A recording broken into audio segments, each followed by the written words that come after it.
Grazie mille Assessore, entriamo quindi nella parte tecnica di questa presentazione e lascio la parola alla dottoressa Lidia Alessi-Verni, che è direttrice generale di Agenzia Lavoro e Sviluppo Impresa. Ricordo soltanto che abbiamo del pubblico che ci sta seguendo da remoto che può porre delle domande mentre gli interventi appunto verranno di volta in volta affrontati. Grazie, dottoressa. Buongiorno a tutti. Quello che mi preme oggi condividere con voi è quanto sia importante quello che abbiamo messo nel titolo proprio di questo nostro ciclo di incontri insieme alla direzione, insieme all'assessorato alle attività produttive che abbiamo organizzato come ente strumentale proprio alla regione, cioè quanto sia importante conoscere per competere. Ci sono imprese che ci dicono ma a me non servono gli incentivi, quindi io non investirò del tempo, non investirò delle risorse per andare a cogliere delle opportunità. Ma queste imprese si stanno mettendo in una posizione di minore competitività rispetto ai propri diciamo, concorrenti che questi strumenti invece li utilizzano. Quindi non è soltanto una scelta che deve essere dettata dalle proprie politiche di sviluppo e i propri investimenti, ma anche da quello che è un contesto su cui effettivamente questa regione dà molte opportunità. Quindi questa è la prima considerazione. La seconda considerazione è che accedere a questa opportunità, conoscere per competere, comporta un investimento di energia, di tempo, di professionalità, di competenze del proprio personale interno o dei consulenti ai quali ci vogliamo affiancare. E su questo, come Agenzia Lavoro e Sviluppo Impresa, e non da soli poi su questo torno, vogliamo dare il nostro contributo. Quindi vogliamo sollevare le imprese da quell'onere maggiore che serve anche per poter cogliere l'opportunità, aiutandole a entrare dentro questi meccanismi con più semplicità, potendosi affidare a un'informazione già spacchettata, sbobinata, analizzata rispetto alle loro esigenze e con un accompagnamento che può andare effettivamente fino all'effettiva presentazione, diciamo, della pratica. Quindi il primo consiglio è quello proprio di cogliere queste opportunità, di prenderle in considerazione, di sapere che da qui in avanti saranno sempre più ricche e più articolate e multilivello, perché come accennava anche l'assessore ci sarà sicuramente una continuità e anche un potenziamento degli strumenti regionali, che vedremo subito. Qui si affiancherà anche quello che è l'attività nazionale sul piano nazionale di ripresa e resilienza e quindi diciamo, questo mettersi nelle condizioni di poter cogliere queste opportunità io direi che diventerà quasi una parola d'ordine e un obbligo e noi ci siamo per aiutarvi.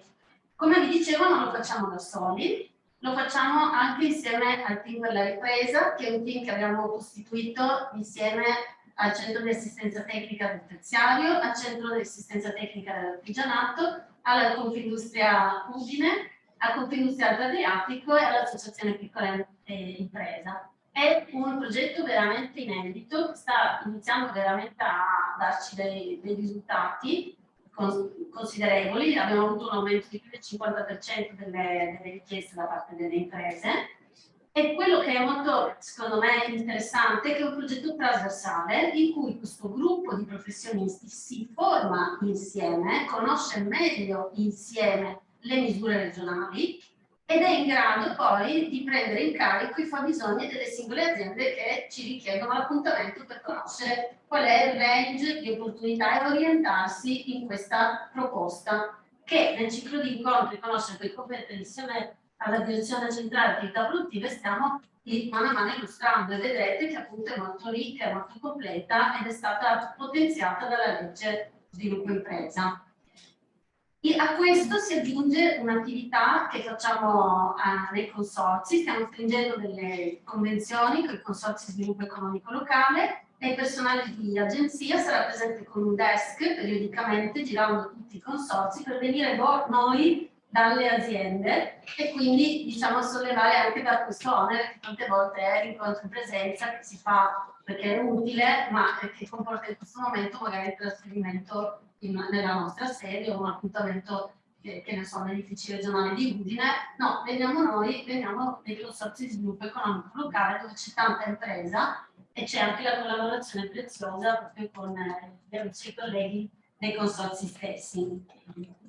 Un altro strumento fondamentale di informazione sono le newsletter pubbliche della Regione, dell'Agenzia Lavoro Sviluppo Impresa e anche il servizio Visami. Non mi stancherò di ripeterlo, utilizzatelo, sta nella homepage della Regione. Effettivamente non è proprio immediatamente, come dire, individuabile, quindi vi daremo anche noi magari una chiave di accesso più chiara dal sito anche dell'Agenzia. Ma è un servizio molto utile, voi mettete lì i vostri fabbisogni, quando il bando esce, i nostri colleghi lo segnalano tramite questo servizio e vi arriva automaticamente la mail che vi ricorda che è in apertura il bando. Ma questo, che era diciamo, un armamentario sufficiente fino ad oggi, parlandone con l'assessore, con la direzione, nella stesura della legge sviluppo impresa, abbiamo pensato che non fosse più sufficiente e abbiamo inserito delle misure nelle nuove forme di comunicazione per agevolare anche la programmazione degli investimenti da parte delle imprese proprio in relazione a tutte le opportunità che stavano per uscire dalla legge di sviluppo impresa stessa, ma direi dal prossimo anno anche nella nuova programmazione europea, quindi nel POR 3 e nel POR F6.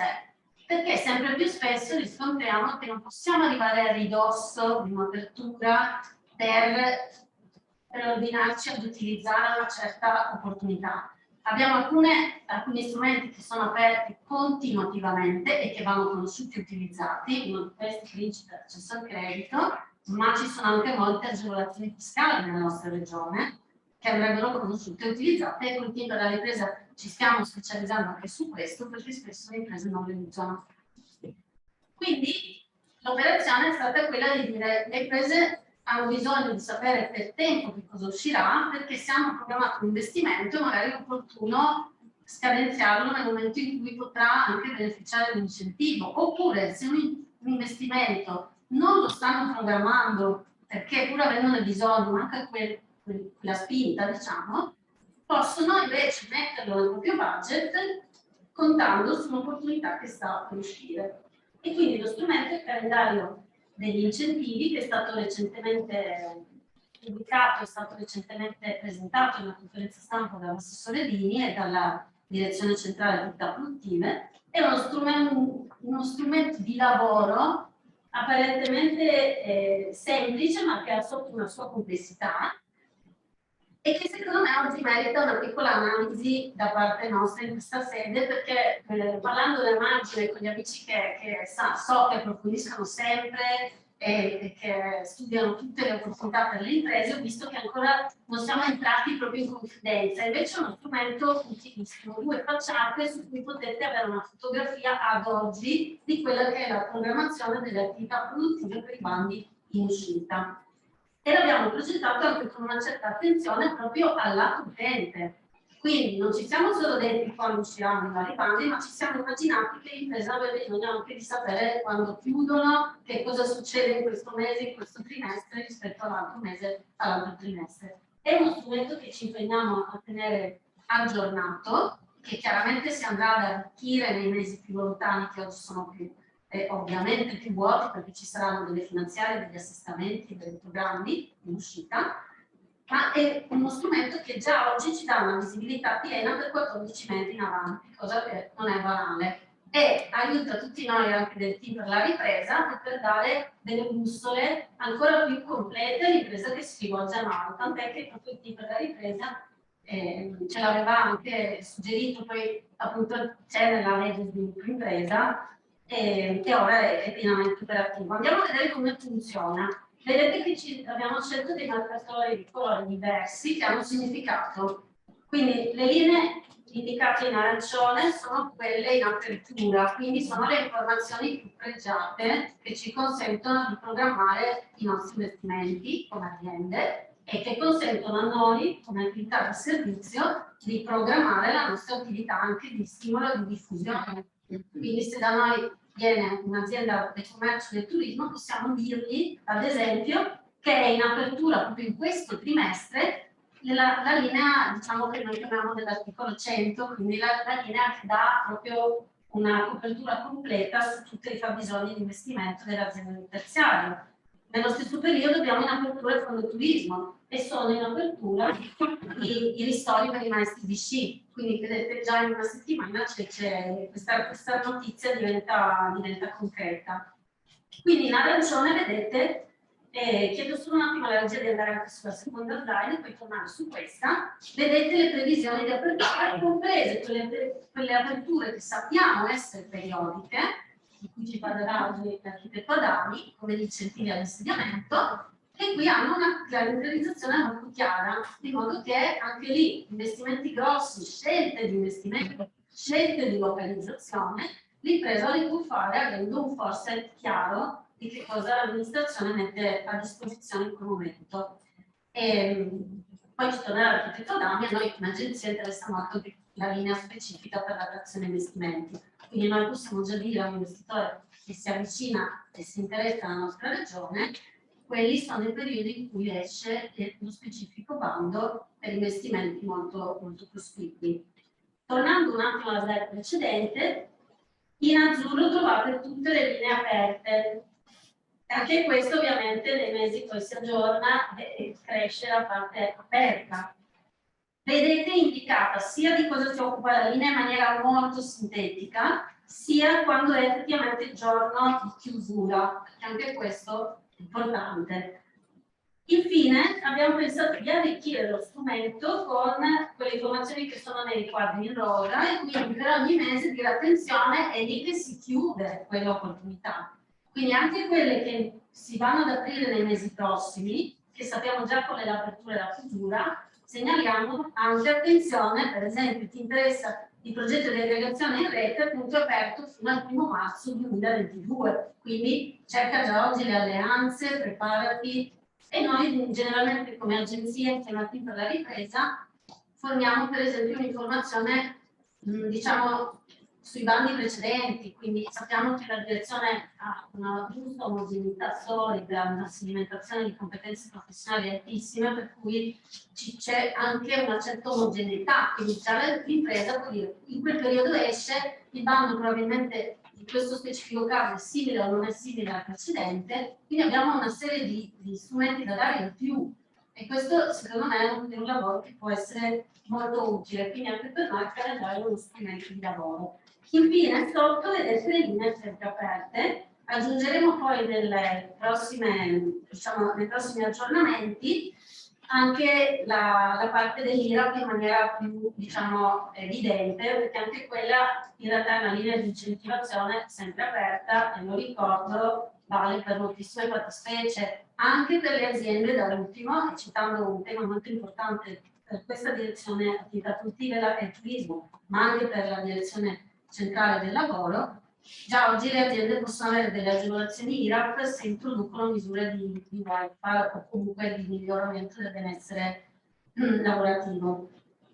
Quindi vi invito a familiarizzare con questo strumento, vi invito a tenere d'occhio le varie aperture, vi invito a rivolgervi certamente agli uffici direttamente competenti se avete già idea che vi interessa quella particolare opportunità e a rivolgervi a noi e a Team per la ripresa invece quando vi serve una panoramica e dovete capire quali diverse cose in quel momento possono essere più adatte per i vostri fabbisogni.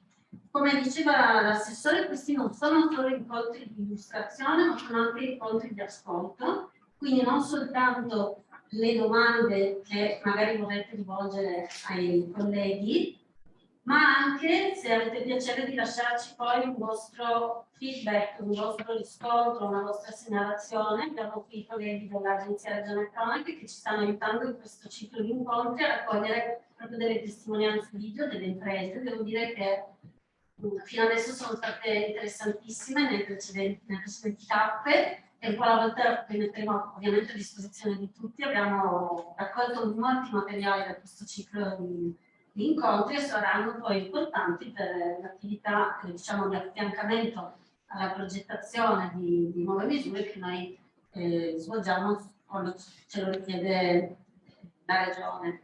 Quindi cosa facciamo noi? Ve l'ho spiegato, cosa potete fare voi è sicuramente conoscere bene queste opportunità per essere più competitivi.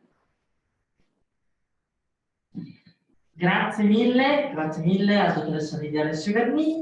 Passiamo quindi la parola al dottor Giorgio Adami, del direttore del Servizio per lo Sviluppo Economico Locale. Buongiorno, grazie a tutti, grazie al Consorzio di averci ospitato.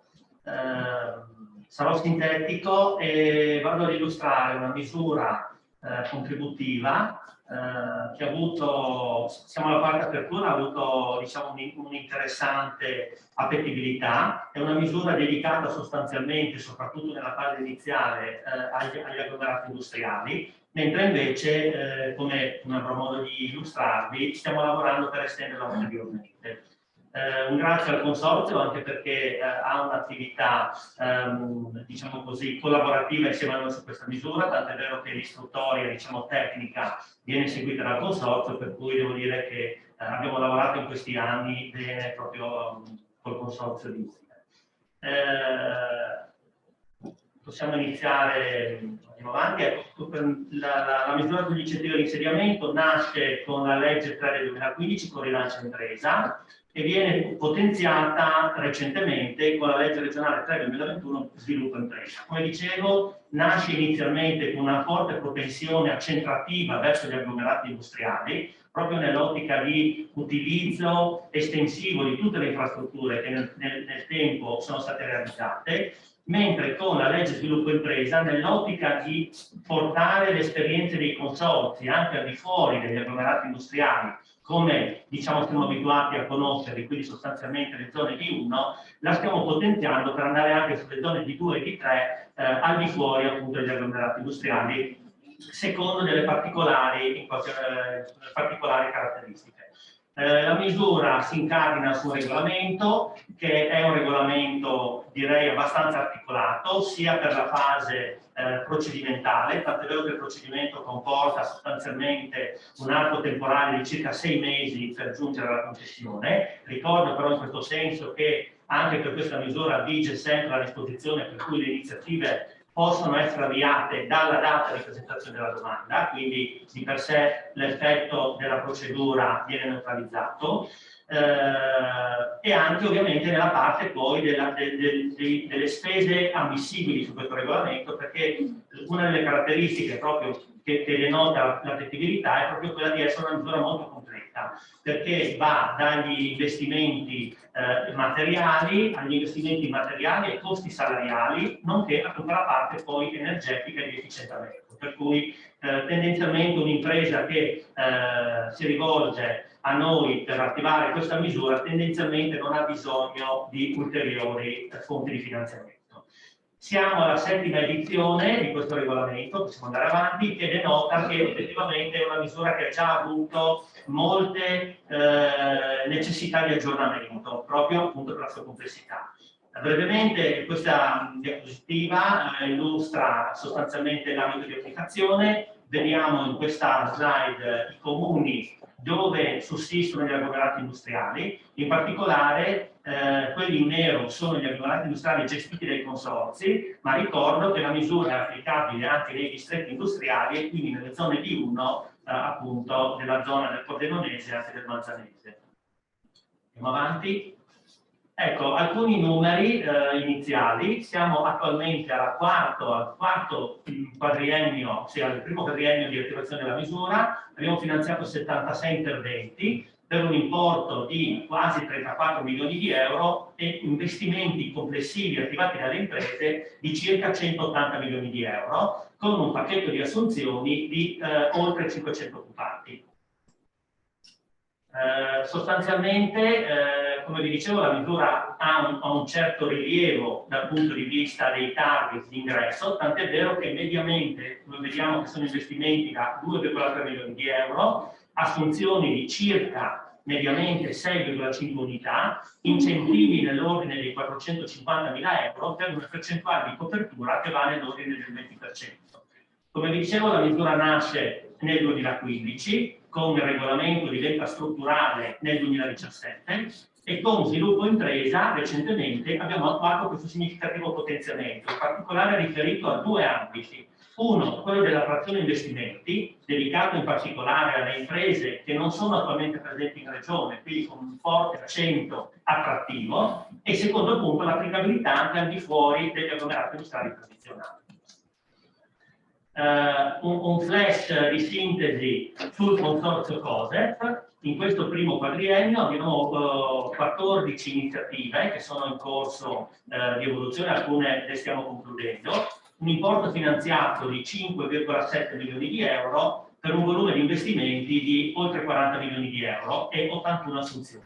Le percentuali che vedete sono appunto quelle riferite alla massa complessiva di cui dicevo poc'anzi. Andiamo avanti. Ecco, le azioni introdotte, un flash rapido, attrazione investimenti, dedicato appunto alle imprese esterne alla regione, con però delle particolarità, diciamo così, rispetto alla misura ordinaria. In primis, quella di garantire una sostanziale apertura costante per tutto l'arco annuale, in modo tale che qualsiasi impresa fosse interessata trova sostanzialmente sempre aperta questa misura. Uno stanziamento finanziario riservato, importante, il che vorrà dire che ci sarà anche una graduatoria riservata a questi target, con dei requisiti di ingresso effettivamente comunque, diciamo, più elevati, quantomeno rispetto alla misura ordinaria, cioè a dire almeno 10 nuove assunzioni nel primo anno dalla via dell'iniziativa e 20 ulteriori, diciamo così, nel triennio. Ricordo che le iniziative durano mediamente 3 anni, investimento minimo di 7 milioni di euro, e nonché un significativo impatto anche sull'indotto in termini di commesse per realizzazione appunto delle opere e servizi, in modo tale che l'impresa comunque garantisca un forte, diciamo così, inserimento rispetto al tessuto locale. Un vincolo di destinazione che arriva a 7 anni.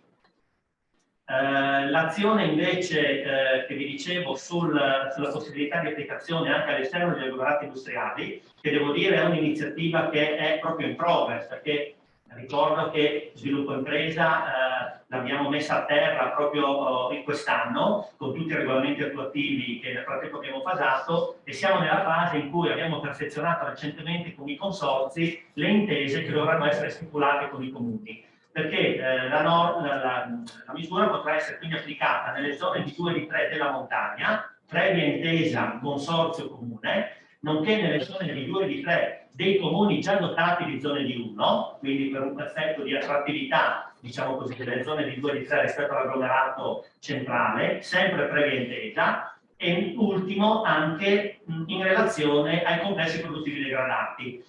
Questo è un ambito sul quale stiamo lavorando in maniera importante. Sostanzialmente questa misura verrà attivata a fronte di un master plan che andremo a costruire in collaborazione con i consorzi che stanno partendo proprio adesso con una importante attività di ricognizione a livello territoriale. In questo caso parliamo di tutte le di 2 e di 3 estese all'ambito regionale. Ecco, per darvi un colpo d'occhio, sostanzialmente con queste disposizioni andremo a creare le condizioni affinché in tutte queste aree, quelle del tratteggio che rappresentano l'area montana, nonché quelle anche dei comuni dove praticamente insiste l'agglomerato industriale, in tutti questi ambiti potrà essere attivata questa misura.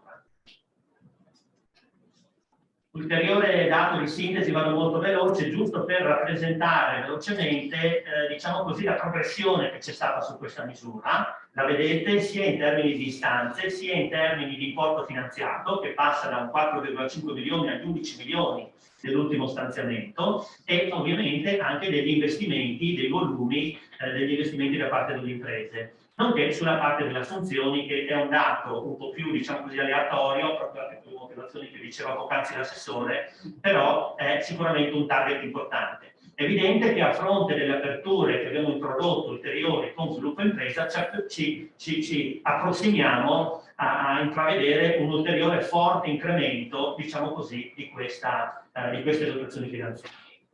Andiamo avanti. Ecco, dato importante, che dimostra anche l'attenzione della direzione a questa misura, siamo sempre riusciti a coprire tutte le graduatorie. Questo è un dato importante, quindi ad oggi nessuna impresa che ha beneficiato ovviamente positivamente di questa misura è rimasta in qualche maniera, sono rimasti disattesi gli impegni, per cui tutte le iniziative stanno procedendo e sono poterne. Ne abbiamo al momento completate 11, che sono anche già state rendicontate, e abbiamo anche, nel contesto delle iniziative corpose, abbiamo anche già erogato anticipi per oltre 6 milioni di euro, senza garanzie, ricordo che è un dato molto importante per le imprese. Vado veloce sugli elementi di sintesi. Cosa finanzia? Finanziamo nuovi insediamenti produttivi, ampliamenti o programmi di riconversione produttiva di imprese anche già insediate. Quindi la platea è molto ampia rispetto appunto al tessuto consolidato, ma anche che vogliamo consolidare. Dove, non mi ripeto, queste sono le possibilità tradizionali, la lettera A, ma anche le novità delle B, C e D. Andiamo avanti. Qual è il valore degli investimenti? Abbiamo 2 paletti di ingresso su questa misura importanti, comunque, soprattutto se parliamo di piccole o di microimprese, cioè investimenti almeno di 1 milione per le grandi e almeno di 500.000 euro per le piccole e medie, e deve comunque determinare un elevato impatto occupazionale, che significa almeno un minimo di 3 occupati rispetto alle dotazioni di partenza. I soggetti beneficiari sono sia le grandi sia le piccole e medie, ovviamente le grandi con qualche perimetro di contenimento maggiore rispetto alle piccole e medie, che ricordo che comunque rappresentano il target principale di questa misura. L'intensità di aiuto è ovviamente variabile in ragione delle varie fattispecie di spese ammissibili di cui vi facevo cenno, che vedremo velocemente di seguito. Mediamente andiamo nell'ordine, come vi ho fatto vedere prima, diciamo del 20% dell'investimento a fondo perduto, quindi sicuramente diciamo così, un incentivo importante. Andiamo avanti. Ecco, la durata massima del progetto è 36 mesi, prorogabile al massimo di 12 mesi. Devo dire che le imprese che hanno beneficiato del contributo per effetto della crisi pandemica hanno avuto anche di default un ulteriore anno di possibilità di durata delle iniziative, per cui quelle attuali hanno anche un anno in più. Le spese ammissibili, come dicevo, vanno dagli investimenti in attivi materiali, che vanno dall'acquisto e locazione degli immobili, macchinari e impianti, e costi anche per attività immateriali, quindi brevetti, licenze, know-how o altre forme di proprietà intellettuale, oltre ovviamente anche i costi salariali, che sono una componente, tra virgolette, obbligatoria di questa misura. Andiamo avanti. Una componente regime de minimis, quindi abbiamo anche la possibilità di finanziare attività promozionali oppure attività di consulenza o certificazione della spesa. E poi andiamo avanti, entriamo diciamo, nelle caratteristiche proprie di questa misura, perché finanziamo anche tutta la componente dell'efficientamento energetico, quindi degli immobili, sia dal punto di vista degli involucri dei fabbricati, sia anche dal punto di vista dell'efficientamento dei macchinari. Andiamo avanti. Investimenti a favore della cogenerazione ad alto rendimento, c'è anche questa possibilità, alcune imprese hanno beneficiato e quindi c'è anche questa possibilità di puntare a queste tipologie di iniziative. Andiamo avanti. Investimenti volti a promuovere la produzione di energie da fonti rinnovabili, anche questa è una componente importante, ricordo sempre per comunque autoconsumo. Andiamo avanti. E poi abbiamo anche le spese per studi ambientali, perché le componenti ambientali e energetiche devono essere anche in qualche maniera rappresentate da uno studio ambientale redatto da un professionista, ma che è possibile spesare comunque all'interno della misura. Andiamo avanti. Ecco, dati di attivazione, come ha rappresentato la dottoressa Leni poc'anzi, attualmente la misura ordinaria è aperta, quindi abbiamo anche qui lavorato comunque per creare un bando che fosse molto ampio in termini temporali, così che tutte le imprese abbiano tutto il tempo per costruire delle progettualità importanti, perché l'iniziativa ha delle complessità. Devo dire che siamo aperti da poco, quindi c'è tutto il tempo, fino a fine febbraio, di presentare istanze, con un attuale stanziamento da 8 milioni di euro, che però, come vi dicevo, pensiamo nelle prossime manovre di poter eventualmente implementare, anche a fronte di quelli che saranno i target che terremo monitorati di richiesta. Sulla parte invece attrazione investimenti, abbiamo appunto le aperture sostanzialmente quadrimestrali, 3 aperture annuali, da 3 mesi ciascuna, che vuol dire sostanzialmente sempre aperto. Attualmente è aperto con chiusura a fine anno. Le successive aperture prevediamo di fare appunto entro fine gennaio, entro fine maggio ed entro fine settembre, ovviamente compatibilmente con le risorse, perché dovessero capitarci auspicabilmente più iniziative di questo livello, è evidente che anche la parte contributiva è importante. L'attuale stanziamento è di 1 milione di euro, che è una riserva, in qualche maniera, che ci serve appunto per tenere la linea attiva. Ecco, questi sono i nostri riferimenti, tutte le informazioni sono sul sito, abbiamo pubblicato tutti i riferimenti, questi sono i miei, anche dei miei collaboratori, qualsiasi necessità, insieme anche all'agenzia, siamo a disposizione. Grazie. Grazie mille. Grazie, e allora adesso affrontiamo quello che è il cuore di questo incontro odierno: i progetti diventano impresa grazie all'accesso al credito. Quindi parliamo della sua riforma con il dottor Diego Angelini, che è il direttore per il servizio dell'accesso al credito delle imprese.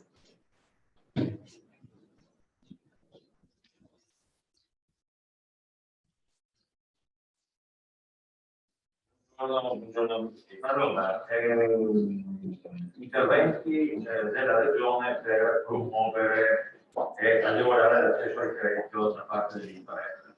Si tratta di interventi che hanno una storia ormai risalente. Il principale dei fondi che recentemente è stato citato è il FRIE, cioè il Fondo di Rotazione delle Iniziative Economiche, che quest'anno segnala il 63esimo anno di attività, quindi una misura antica, però non va in pensione, e quest'anno con Sviluppo Impresa l'abbiamo, diciamo, la Regione ha cercato di modernizzare e rendere ancora più attuale questo strumento di esclusione. Una delle novità principali che sono state introdotte è quella delle cosiddette contribuzioni integrative. Abbiamo sperimentato nell'ultimo anno un straordinario accesso alla misura chiamata Salvatini di Venezia Giulia, cioè è una misura con la quale la Regione concede dei contributi che, con riferimento ai prestiti bancari e alle operazioni di leasing, vanno ad abbattere i relativi costi. Siamo passati da un'operatività che annualmente non arrivava al milione di euro e quest'anno arriveremo a oltre 10 milioni di euro. Quindi l'attività si è sviluppata anche grazie a una serie di interventi che hanno semplificato in maniera rilevante la procedura. Quindi, sulla scia di quella che è Sabatini, si è deciso di introdurre sia per il fondo di rotazione di iniziative economiche, poi vedremo veramente di scrivere, sia per l'altro fondo, che è il fondo di rotazione, cioè il fondo per lo sviluppo delle piccole e medie imprese dei servizi, di prevedere che oltre alla concessione di mutui a tasso agevolato, in questo momento particolare in cui sul mercato del credito è possibile per determinate imprese ottenere condizioni particolarmente favorevoli, rendere l'agevolazione e il finanziamento agevolato ancora più forte. Quindi passiamo alla prossima diapositiva. Che cosa, diciamo, vale la pena di soffermarsi un attimo su che cosa sono FRIE e Fondo per lo Sviluppo. FRIE e Fondo per lo Sviluppo sono sostanzialmente dei fondi che sono amministrati regionali, che si sono accumulati nel corso dei decenni e che vengono utilizzati per concedere prestiti. Siccome si tratta di prestiti, i prestiti vengono restituiti, per cui i soldi non vengono persi, ma rientrano continuamente nel conto di questi fondi e vengono riutilizzati per concedere ulteriori prestiti. C'è anche un effetto moltiplicatore in realtà rispetto al contributo a fondo perduto, perché a fronte di una cassa che può essere pari a 100, noi concediamo prestiti per più di 100, anche 200, anche 100. Questo perché, grazie al meccanismo rotativo, non ci si ferma al discorso quanto è in cassa, ma quanto prevedo di reincassare nel momento in cui l'impresa in cui ho concesso il prestito chiederà l'erogazione del mutuo perché ha realizzato il progetto. Funziona sostanzialmente come fosse il meccanismo, è un po' il meccanismo quello di una vera e propria banca. E questi fondi di rotazione sono regionali e sono amministrati da un organo speciale della regione che si chiama Comitato di Gestione e che è nominato e composto da 8 membri, metà nominati dal Consiglio regionale, metà nominati dalla Giunta regionale, comitato presieduto da un presidente che è nominato dal presidente della regione su indicazione dell'assessore dell'attività produttiva. Attualmente è l'avvocato Alessandro Zanetti. E il comitato gestisce il FRIE e gestisce il fondo per lo sviluppo. Per ciascun fondo c'è un responsabile che ho indicato in questa diapositiva, cioè la dottoressa Paola Denelli, responsabile della segreteria del FRIE, e il dottor Giovanni Liverani, che è responsabile del fondo. Entrambi sono funzionari di Banca di Difesa e Finanza Giulia che presta il servizio di assistenza al comitato di gestione. Proseguiamo. Quindi, chi sono i beneficiari di questi due fondi? Sostanzialmente tutte le attività economiche e produttive, al di là della forma attraverso la quale questa attività economica viene svolta. Nel caso del FRIE, i beneficiari sono le imprese, dunque soggetti iscritti al registro delle imprese, sia piccole e medie imprese, sia grandi imprese. Anticipo che, per quanto riguarda invece il Fondo per lo Sviluppo, oltre alle imprese, quindi ai soggetti iscritti al registro delle imprese, sono beneficiari possono essere beneficiari dei mutui anche i professionisti. Quindi sostanzialmente si copre tutto lo spettro delle attività economiche. Per quanto riguarda il PRIE, le iniziative che può finanziare sono definite dalla legge che istituì questo fondo nel 1955 e sono iniziative di carattere industriale e di servizio all'industria. Attività di tipo artigianale manifatturiero, concediamo la riconoscitiva, e un ulteriore importante settore che viene finanziato è quello turistico. Il settore turistico può essere finanziato anche con il Fondo per lo Sviluppo, però tradizionalmente forte è l'accesso al fondo FRIE, perché il FRIE può concedere prestiti di importo molto rilevante, può arrivare fino a 20 milioni di euro per singolo. Data la natura del FRIE, il FRIE ha una storia particolarmente interessante perché la sua istituzione è prevista da un trattato internazionale, in particolare dal Memorandum di Londra del 1954, che fissò la demarcazione dei confini tra Italia e Jugoslavia, proprio per rilanciare i territori che furono, diciamo così, mutilati di gran parte del loro territorio. Si prevede che sono finanziabili qualsiasi iniziativa da svolgersi nel comprensorio del fondo. Infine, iniziative delle imprese limitatamente agli investimenti di carattere industriale. Le spese ammissibili sono le più varie. Sostanzialmente tutto quello che può servire ad un'impresa per insediarsi e sviluppare l'attività può essere finanziato. Si va dai terreni, agli immobili, impianti macchinari, attrezzature, stampi e reti nel registro mezzi, beni materiali. È interessante una fattispecie di spesa ammissibile che non è prevista sostanzialmente da nessun'altra parte, se non forse in qualche maniera nei progetti di segreto di innovazione. Cioè sono finanziabili addirittura lavori da eseguire da parte degli imputati, tutti li applicano allora la portazione di bilancio di potenza. È il caso in cui l'impresa produca il proprio macchinario internamente. E infine il riscatto dei beni illeciti in gesto. Come ho anticipato, si tratta di mutui che possono avere importo anche molto elevato, minimo 100.000, massimo 20.000 euro. Si arriva a coprire il 75% della spesa ammissibile e una delle caratteristiche che rende particolarmente interessanti questi prestiti è la loro pratica, cioè il tasso è molto favorevole e magari quello là attualmente lo può trovare anche sul mercato finale. E però è un po' più difficile ottenere mutui che ti garantiscono queste condizioni sostanzialmente per 17 anni. Nel caso del FED, se vedremo poi nel caso del fondo produttivo si può andare a più. Per quanto riguarda i tassi sono sostanzialmente sarebbero nulli in realtà attualmente, perché si parla di tassi Euribor a 6 mesi con riduzioni progressive a seconda della dimensione dell'impresa. Tuttavia, vediamo che la depositiva bisogna ritirare le banche, questo meccanismo funziona perché ci sono delle banche convenzionate che attuano questi interventi e li attuano direi anche abbastanza bene. Quindi la Regione ha stabilito convenzionalmente che il tasso applicato non può essere inferiore a queste percentuali che prevede la diapositiva. Quindi si va da un minimo di 0,95% 0,95%.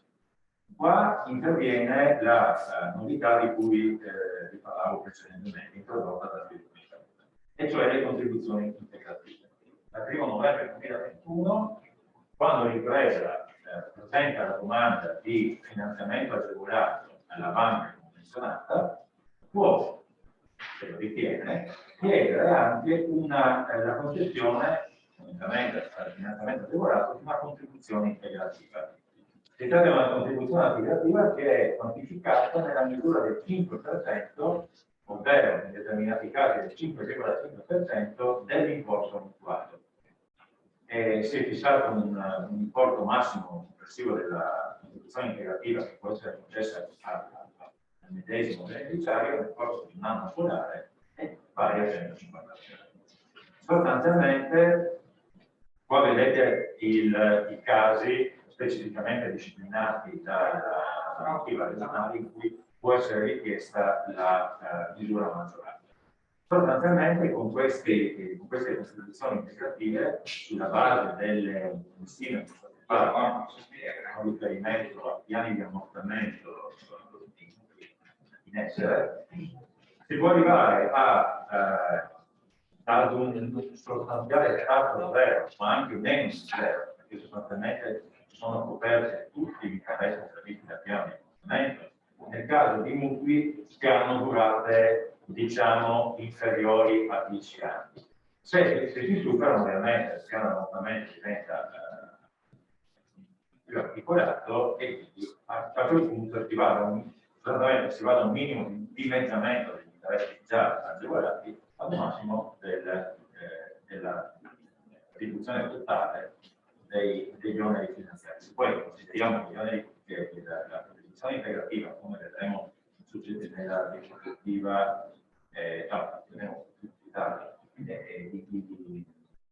la contribuzione integrativa viene erogata nel momento in cui viene erogato il saldo del finanziamento agevolato e dunque quando è realizzato e dunque tutto in una soluzione, per questo vi dicevo che possiamo andare anche sopra lo zero, perché ovviamente gli interessi vengono pagati in un lasso di tempo per arrivare a 7 anni. E passando alla diapositiva successiva, direi che una particolare attenzione è stata rivolta alle iniziative imprenditoriali di investimento nel settore pubblico.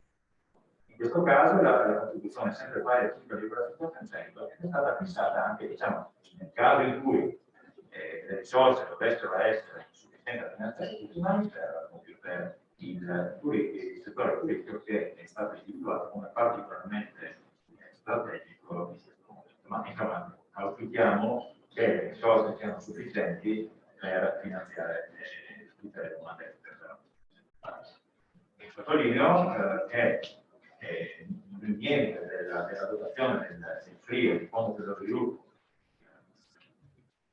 ciò che attualmente è dedicato alla concessione dei prestiti viene toccato con questi interventi. Le contribuzioni negative sono finanziate con risorse nuove stanziate sul bilancio. Passiamo alla prossima diapositiva. Ecco, una cosa che sottolineo, ovviamente molte sono le banche, tanti sono le banche che sono convenzionate con il FRIE per l'attivazione dei finanziamenti agevolati, le vedete elencate. Ovviamente ci sono banche territoriali, banche nazionali e internazionali, ciascuna ha un proprio percorso percorso decisionale differente, più semplice, più complesso, e come si vede nella diapositiva costruttiva, lo che rivela è il fatto che attualmente sono convenzionate per ricevere domande sia per il finanziamento agevolato sia per la contribuzione integrativa di queste banche qua. Quindi Unicredit sta assumendo l'amministrazione al fine di portare al Consiglio di amministrazione la decisione. Speriamo che anche Unicredit si venga a far parte di questo. Ovviamente gli interventi sono particolarmente rilevanti, come vedete, nel biennio 19-20 sono stati concessi finanziamenti per 363 milioni di euro. Partiamo dal Fondo per lo Sviluppo. Il Fondo per lo Sviluppo è un fondo che è ausiliario, diciamo così, del FRIE, perché intende finanziare tutto ciò che noi crediamo si può essere finanziato. Quindi, piccole e medie imprese, liberi professionisti e inoltre anche grandi imprese che svolgono attività di servizio. Il Fondo per lo Sviluppo è un fondo veramente che per quanto riguarda le imprese mensili è sostanzialmente universale, perché qualsiasi investimento può essere finanziato, incluse eventuali competenze. Trattandosi di uno strumento che deve completare il FRIE, il taglio dei prestiti è minore. Come si vede successivamente anche nelle diapositive, l'importo massimo in linea generale è fissato a 500.000 euro, quello minimo a 10.000 e i mutui in essere a favore del medesimo beneficiario possono essere pari a 2 milioni di euro. Questo significa che quindi diciamo, uno può cumulare per diverse iniziative anche più prestiti del fondo fisso. Nel caso di iniziative in settori che possono accedere al FRIE, quindi commercio, ristorazione e servizi, ma anche il turismo, questi limiti aumentano a 4 milioni e a 8 milioni. Turismo può essere un'impresa turistica può essere interessata anche al fondo per lo sviluppo. Perché? Perché la durata può arrivare addirittura a 20 giorni. Il tasso è fisso, pari all'1,30% in generale, 1,20% nel caso di finanziamento durato di importo minore, e tuttavia questo tasso adesso sostanzialmente avrà un ribasso, perché anche in questo caso dal 1° novembre possono essere richieste le contribuzioni integrative per l'abbattimento degli oneri finanziari.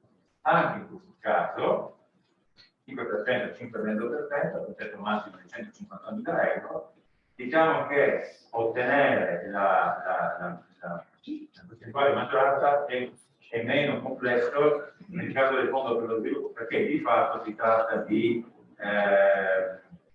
opzioni automatiche. Come si può vedere, tutti i finanziamenti di importo fino a 70.000 euro otterranno questa percentuale maggioranza, per le iniziative nei punti importanti, le iniziative in qualche maniera legate al commercio, al tipo di commercio. È interessante il discorso delle start-up spin-off, e poi un riconoscimento a quelle imprese che aumentano il numero dei occupati.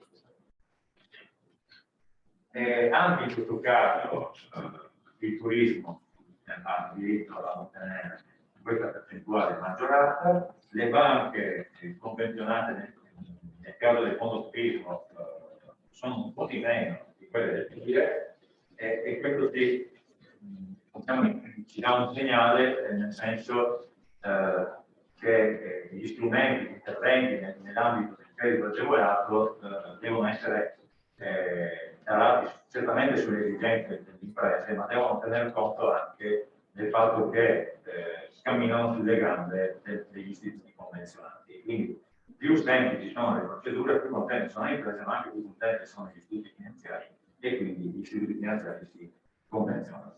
In questo caso, per il Fondo per lo Sviluppo, oltre alle banche territoriali, avremo continuato il credito agricolo civile che è convenzionata, mentre per quanto riguarda le istituzioni integrative, ci sono le banche territoriali. E che per quanto riguarda l'operatività del fondo per lo sviluppo è minore rispetto al FRIE, ma direi che anche in questo caso, come è stato per la Sabatini, direi che per il prossimo anno è da attendersi un aumento significativo dell'attività. Per quanto riguarda il credito in generale, diciamo che il prossimo anno sarà un anno che dovrebbe portare ulteriori significative attività. L'apertura, una delle novità sarà l'apertura al microcredito, diciamo è un settore di nicchia, però apriremo anche il microcredito e apriremo anche una nuova organizzazione che dovrebbe dare alla Regione gli strumenti ancora più incisivi in termini organizzativi nel settore. Quindi direi, per quanto riguarda questi strumenti, si può rivolgere sicuramente al nostro servizio, ma per avere informazioni tecniche, diciamo la verità, nel caso degli strumenti di credito agevolato c'è un aspetto amministrativo, ma c'è il principe l'aspetto finanziario, quindi direi rivolgersi alle banche convenzionate, ma rivolgersi anche alle segreterie di cui prima vi ho fatto i nomi dei responsabili e perché si tratta di segreterie che sono preparate, che hanno una grandissima esperienza e che sanno consigliare le imprese concretamente. Diciamo. Nel caso del credito agevolato, le domande che arrivano al comitato di gestione sono domande che sostanzialmente al 100% vengono accolte, quindi si tratta di progetti che poi vengono realizzati. Dunque, ringrazio per la pazienza e l'attenzione.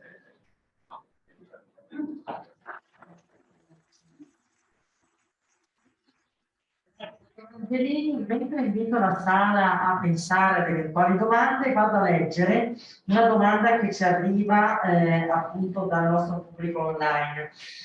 Mi chiedi, Confindustria Adriatico, cosa significa esattamente che le imprese edili sono ammissibili limitatamente agli investimenti di carattere industriale? Cioè, sostanzialmente non sono, formalmente, non sono ammissibili, non è ammissibile il finanziamento delle opere edili, cioè non si finanzia la costruzione del condominio, della strada o del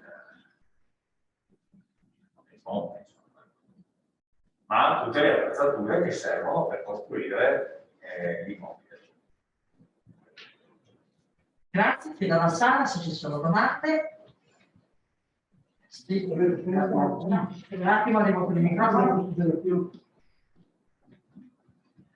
Grazie, grazie soprattutto all'assessore del Potestà del D per quell'ottimo calendario che risolve il problema delle imprese che quando devono programmare i loro investimenti devono sapere su che tipi di bandi possono puntare. Quindi rispetto al precedente questi bandi uscivano, avevano anche un tempo di esecuzione e non si uscivano a cosa.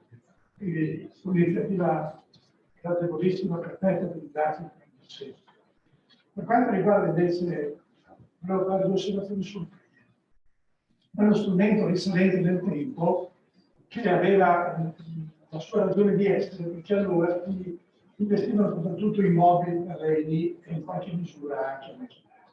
Quindi le garanzie che venivano richieste dal FRIE venivano coperte da questi tipi di investimenti. Oggi l'impresa, per quanto riguarda gli investimenti in mobilità che fabbricati, possono usare il leasing e si concedono di più gli investimenti di tipo materiale, tecnologico e immateriale. Quindi nasce una discrasia tra le garanzie che vengono richieste dal FRIE e il tipo di investimento. Perché sugli investimenti anche disessi tecnologici viene riconosciuto bene. Quindi molte imprese che non hanno la possibilità di fornire queste garanzie si trovano in difficoltà a utilizzare questo strumento. Quindi lo so che sono dei paletti nella legge, quindi non basta superare. Ma per esempio si potesse rivolgere al biblioteca centrale, che si garantisce il 4% dell'investimento, e questo è la Costituzione di garanzie di classe reali ipotecari, eccetera. Quindi questo è il primo problema. Secondo, per elevare la percentuale del 75%, che è il massimo finanziabile, si potrebbe inserire anche una quota alle scorte, cioè in base all'investimento che viene fatto, riconoscere una quota anche alle scorte che potrebbe quindi in qualche maniera innalzare la copertura dell'investimento dal 75% a 5%. Ecco, un'altra cosa, che fermo per il tempo, è il mio dubbio. Se un'impresa ha investimenti 4.0, in cui c'è il credito d'imposta, questo si può cumulare con FIDE oppure deve sfruttare. È cumulato. Bene, vi ringrazio. Grazie. C'è ancora qualcun altro? Sì, guarda. Vi invito a posizionare bene il microfono perché altrimenti non ci sentono da remoto. Grazie. Buongiorno a tutti. Volevo chiederle, l'assessore attento ai lavori, e questo mi ha fatto molto piacere sentire che la nuova sensibilità della regione spazia non più solo sulle zone di 1, ma spazia anche sulle zone di 2 e di 3.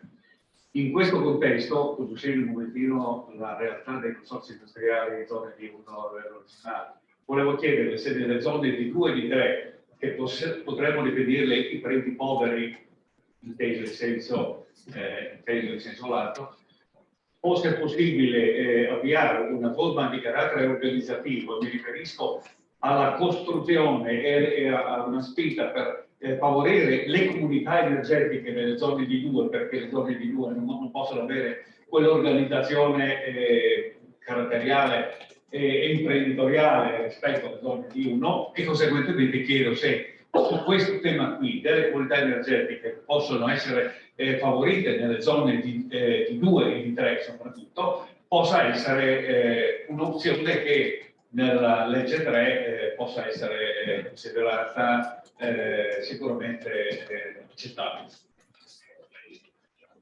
Allora, devo risponderle.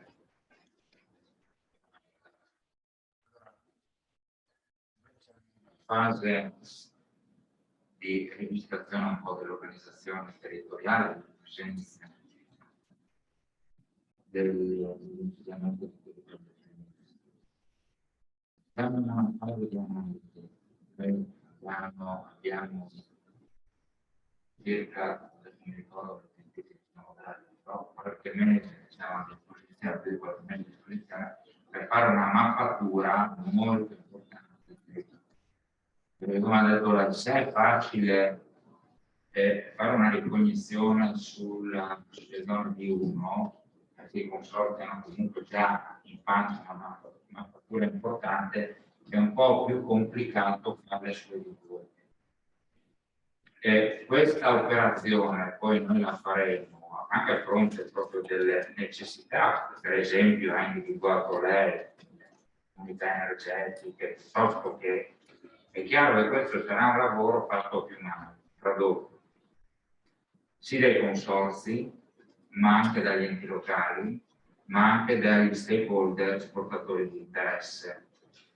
Quindi solo alla fine di questo, guardate, noi abbiamo, come dire, adesso andremo anche a individuare, a incaricare qualcuno di fare questo lavoro, perché capisce non è un lavoro banale, non è un lavoro semplice, un lavoro che va fatto con dovuta professionalità e attenzione.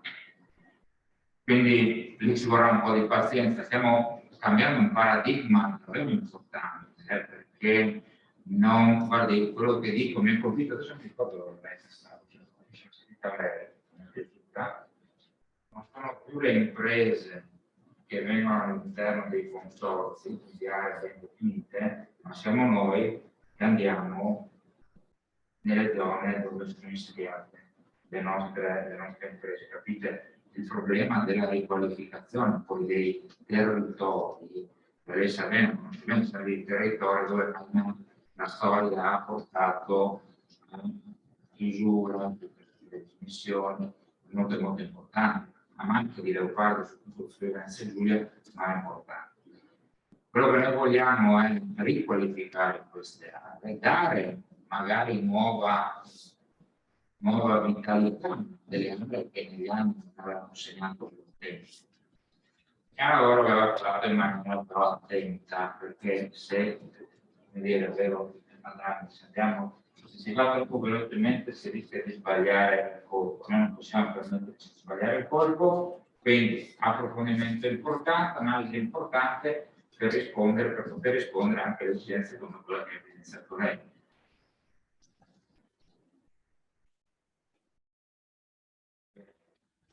Altre domande? Sì, sono altre domande.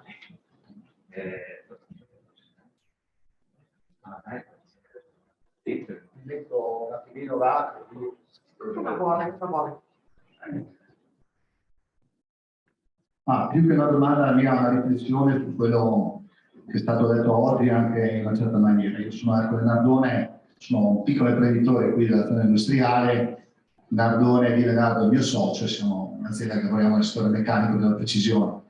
Siamo insediati da 20 anni e quindi siamo da ieri che partecipiamo felicemente agli incontri che sia direttore che presidente ci invita. Faccio parte anche del comitato consultivo, posso dirlo, e quindi felicemente faccio parte di questa organizzazione che ci permette anche di avere un po' di voce in capitolo e soprattutto sia presidente che direttore sono sempre così bravi a farci così partecipare a queste cose.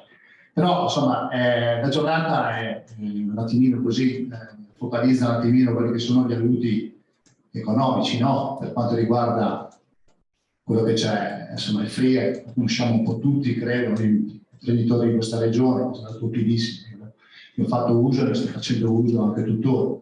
Però mi puntualizzo quello che ha detto lei, Assessore Bini, su una problematica che lei l'ha toccata e che in questo momento secondo me è drammatica, perché insomma i soldi ci sono, il lavoro c'è, i numeri dicono che siamo sicuramente in forte ripresa, tutto qua, però quello che manca è la forza lavoro. Questo è drammatico da parte, porto l'esempio della mia piccola impresa, prima 24, ma su 24 persone io adesso attualmente ho 2 tirocinanti e 2 stagisti, di cui uno duale. E se avete tempo vorrei anche descrivervi qual è la nostra difficoltà in un momento così del genere importante, legandomi anche a quello che ha detto, mi scusi dottoressa, non ricordo dell'agenzia lavoro come si chiama, ecco, mi scusi, ecco, prendo anche quello che ha appena indicato la signora, che questi incontri stanno anche così a essere magari obiettivo per capire quello che serve alla nostra impresa. Quindi io dico in maniera abbastanza così netta e chiara, ci dovrebbe essere secondo me un contributo a livello regionale per le aziende che come la mia in questo momento stanno formando 4 persone che sono appena uscite o stanno uscendo dalle scuole. Cioè non c'è un contributo vero e proprio che leghi questo, c'è l'apprendistato che ne facciamo, c'è un po' di tutto, ci sono i tirocini estivi che abbiamo fatto, che la regione anche durante il Covid ha avuto fuori cose molto, molto easy, molto veloci, però di concreto cosa c'è?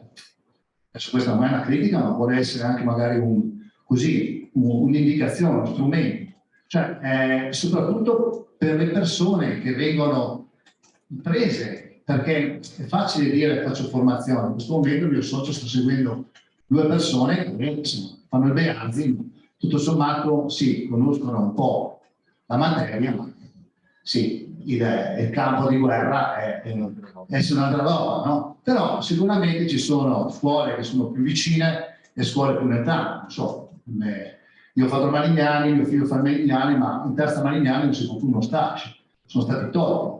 Cioè, avvicinare quindi c'è il MIT, sì, sicuramente è uno strumento buonissimo, ma devi finire la scuola, devi partecipare, c'è qualche aziende grosse soprattutto che devono crederci in questo strumento perché lo finanzia in una certa maniera. Però per le aziende medio-piccole come la nostra, 24 persone, che sono una piccola industria, c'è poco e niente. E con il risultato che è un rischio abbastanza tangibile e importante, quello di formare le persone. Noi abbiamo formato una persona che faceva la terza Beazzi, poi l'abbiamo tenuto d'estate, poi l'anno dopo abbiamo fatto la quarta duale, alternanza con scuola-lavoro, quindi stipendio, mezza scuola, fatto tutto quello che dovevamo fare.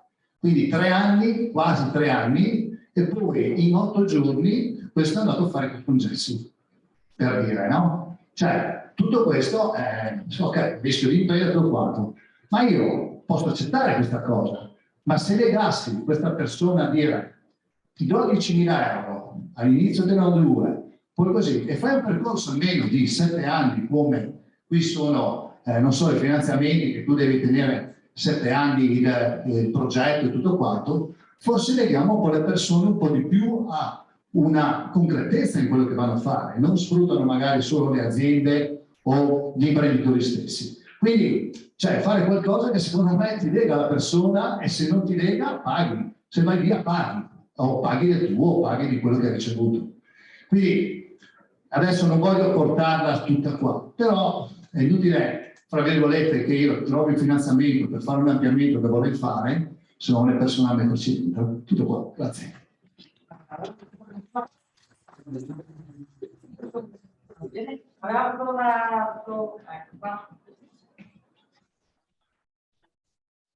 Prosaicamente, avrei una domanda operativa per il dottor Angelini. Partendo proprio dalla considerazione di quanto la Regione abbia reso interessante lo strumento della Sabatieri Friuli Venezia Giulia, ammettendo anche i beni usati a beneficio, vorrei un approfondimento proprio sul tema dei beni usati, in considerazione delle attività di revamping o di marcatura CE che viene fatta su questi beni, e sul fatto che questa attività comporta anche una parte di studio, analisi e consulenza che non sarebbe propriamente riconosciuto, no? Per gli uffici della Sabatieri. Grazie. Diciamo che questa è una cosa tradizionale del credito. Con i bandi che verranno fatti il prossimo anno, nel solco della direttiva nella promozione dell'economia circolare, opereremo proprio in questo senso. Quindi ci lavoriamo magari anche insieme, ma direi che questo è proprio il senso. Si va verso la riutilizzazione dei beni usati, togliamo abbiamo tolto, ma toglieremo questo è economia circolare, è proprio il tipico esempio. Quindi riuso, riutilizzo e quindi anche utilizzando questa parola inglese che c'è facilità, insomma, storybounding quindi di adattamento, diciamo, di macchinari, andremo verso questa serie qua, soprattutto direi che il prossimo anno andrà in questo senso. Ecco, come diceva, poi io purtroppo vi devo salutare perché fra 10 minuti mi è stata un'attività.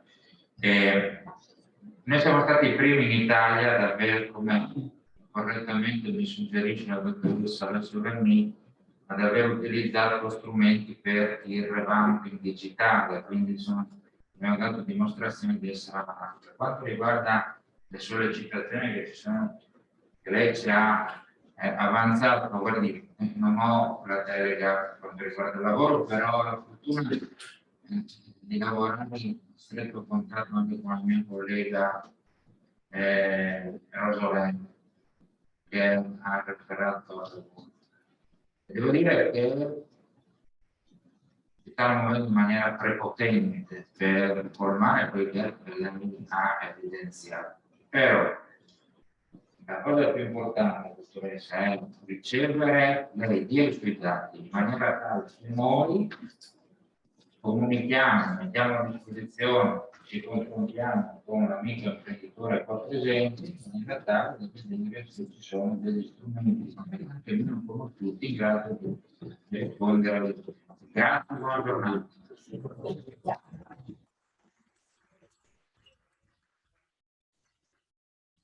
Grazie a tutti e ricordiamo che abbiamo ancora 2 tappe di questo roadshow, il 1° e il 2 dicembre. Per chi non potrà essere in presenza, ricordiamo sempre che ci si potrà collegare da remoto. Grazie mille a tutti. Grazie.